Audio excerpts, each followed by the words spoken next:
tayo makapakinig ng salita ng Diyos, bayaan niyo po muna na ako po ay makapag-testimony. Amen, makapagpatutuo sa inyo. Ako po ay isang kabataan.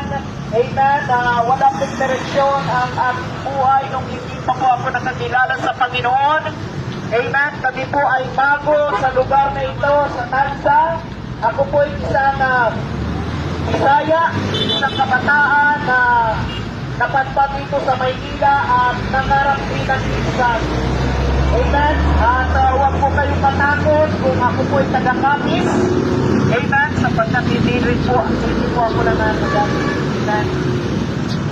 So, kami po ay bago sa lugar na ito. Bago po sa akin ang Tansa.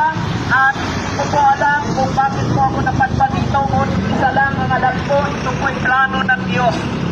Amen.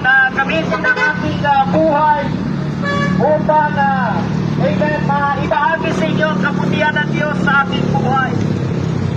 Dati po ang mga ganitong gawain ay wala po akong panahon. Amen. At ang mga bagay na ito ay aking kinakahiya.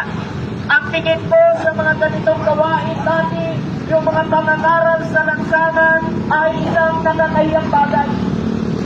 Isang pagsasayang ng panahon. Amen? At ang tingin ko dati sa mga ganitong gawain ay